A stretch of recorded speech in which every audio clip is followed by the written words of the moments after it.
Let's go to the Barb's Harley Davidson Sports Hotline and welcome in our special guest today, former Eagles quarterback Koy Detmer. Welcome into the locker room, Koy. Hey, thanks for having me.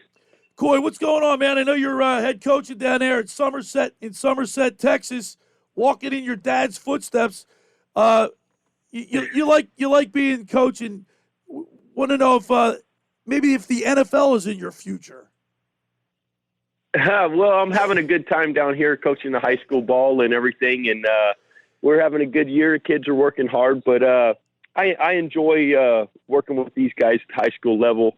Our son is a senior this year, and so we're having a great time with that too. Koy, we here up in Philadelphia, obviously, you played here for several 10 years. You know how passionate this area is about the Eagles. How hard is it to play quarterback in Philadelphia? It's not easy, that's for sure. No, it's a great town. It's a great atmosphere, playing ball up there in Philadelphia, and when things are rocking and rolling. But when things aren't going well, it's a challenge, because everybody's trying to pull everything apart and all that, and kind of can create some division and different things, and it can be definitely a real challenge, and but as a player, those guys, they learn to just focus on what they do and take the field and try to get better every week. Koy, coming from college, obviously, when you ask somebody, what's the difference between playing major college football and the NFL? Everybody says speed, the speed and the size of the guys. But give us another aspect of quarterbacking in the NFL that people might not know about how difficult it is. Well, I think the real deal, like from a quarterback standpoint, at the college level, you start to see some speed and things like that, and you start to see some, variation in defense, but not near to the extent that you see at the pro level. You see a lot of different looks. Everybody goes in every day, all day to be the best they can be, and in there you don't have school and all those things involved, so it's just coaches and players going in to break everything down, so everything becomes much more detailed, and defenses then start to really game plan the little nuances of all the players, and so as a quarterback, you may have developed certain things that along the way that have been successful for you and things like that. Well, defenses start to take those things away, and now you've got to be more versed in the way that you play the game, and so it becomes a real challenge. I mean, it becomes a true chess match at the pro level. We're talking with former Eagles quarterback Koy Detmer. Koy, Jalen Hurts has now played 8 games for the Eagles. You're close.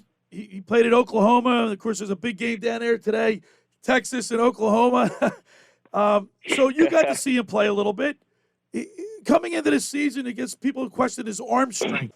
But from what you see and from what you know, can Jalen Hurts, and this is our text board question of the day, can and will Jalen Hurts be a franchise quarterback in Philadelphia? I believe he can. He's got all the tools and things to be able to go do that. The deal will be is if he starts to progress and start to process things and process the game at the pro level, but he certainly has all the tools and things like that. And then, the thing about the quarterback position as well is, you rely on everybody around you, and so, it's not just the quarterback. And so, all the pieces and parts and things around you have to be in place as well. And you count on everybody else doing their job. And so it all has to come together. And so really, he's got all the tools and ability and things like that. And so, it's a matter of, getting the team together and playing together and finding their rhythm, playing together and what things they do well, and everybody, getting on the same page, because it's not ever just one person or one thing. And so, that's going to be the big deal, is just getting the group executing and in rhythm together. Hey, Koy, we've been kind of dissecting Jalen Hurts' first 8 games so far, and you had a very similar start to your career. You played the final 5 games of the season in 1998, which was on a pretty bad Eagles team, which was 2-9, I think, at the time. And Jalen Hurts took over last year at 3-8-1. Did you have a good feeling that you had learned enough in those final games to really take that next step in the following season? The thing that happened with us is, we had coaching transition and all the different things going on as well. And so, it was a great experience playing those last 5 games, and a great opportunity and a great chance to learn. And, as you go through those final games like that, you do start to learn what the progression is, and what things you need to get better at and all that. And, I did feel like, coming out of those last games that, you're ready to take the next step, especially going into an off season and everything, and getting a chance to work on some of the things that you learned along the way and the experiences you took in. But, it's still a growing process. You know what I mean? And so it's really not until you get into that 3rd, 4th year that you really have seen a lot of, most of the different things that you're going to see, and the process starts to slow down in your head, and so the game starts to slow down. But you do feel like you're ready coming out of those games. And so, the thing is, like I said, is with the team and everything right now, it's not just one thing, and it's a matter of getting everybody on the same page and getting the whole group going. Now, Koy, after football, playing in the pros, you went on to coach. You followed kind of in your dad's footsteps, and we're sorry to hear he passed about a year ago. But your son, Koy Jr., is coaching running backs at Texas A&M Kingsville, and your wife's a basketball coach, and you're a coach. What do you think was the greatest thing that you learned from your dad while working under him? The thing that I learned from him is he was extremely patient, as a coach and all that. It's, you can get worked up very quickly and very easily, with, the games and all that kind of stuff. And and he was extremely patient, and he kept things in perspective that way. And just had that, outlook on things that, it's still a game. It's a sport, but it's a game, and it is something that, everybody, you take serious and put a lot into, but at the end of the day, you got to have fun with it, and it's still a game. And so those were things that, really stuck with me along the way. We're talking about former Eagles quarterback Koy Detmer. Now, Koy, the Eagles are the most penalized team in the NFL. Now, you're a high school coach, but so obviously as you go make the progression from high school to college, the pros, the way you handle that. But how does Nick Ciriani handle somebody like Derek Barnett who's constantly being penalized? Is there a way? Obviously, can you make a professional team run laps? I mean, like you would maybe do in high school?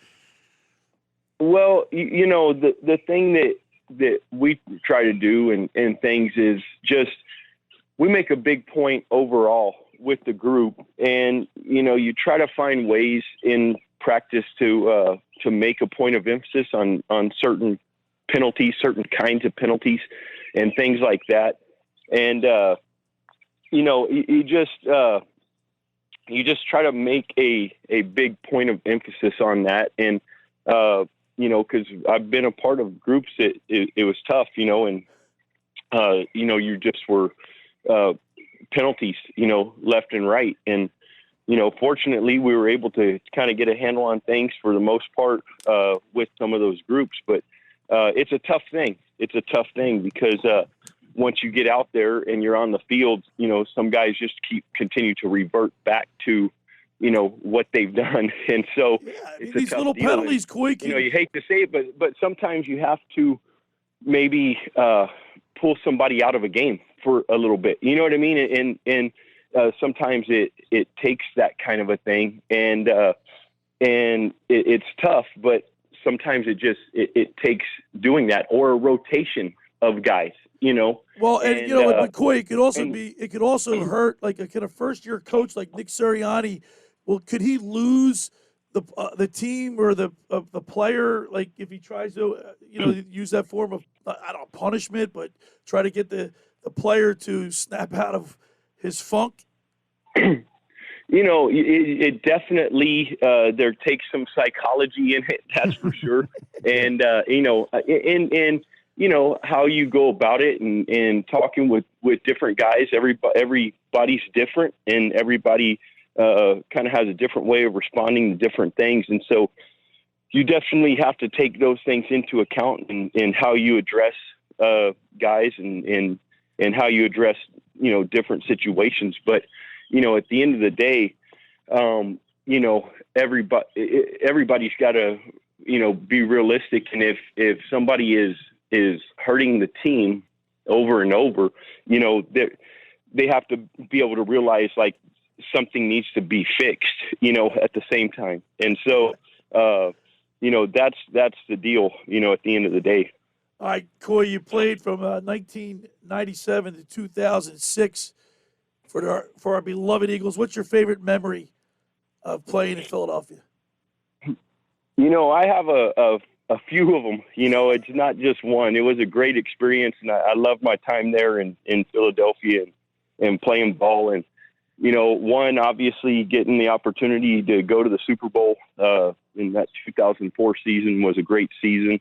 The other one, although it didn't last the whole time because I got injured, but the game against San Francisco on Monday night was an awesome experience playing with the Eagles. And then, just the crowd. And the link is a great place and things like that. But having the opportunity to play in the old vet and the guys up in the top, 700 level. I mean, it was just yeah, exactly. And so it was like, that was a great experience and a great atmosphere for a game. And when things are rocking and rolling, it's like it's as good of a place, good as an atmosphere as you can play in the NFL. And so it was a lot of fun. Just really enjoyed that and enjoyed the whole experience.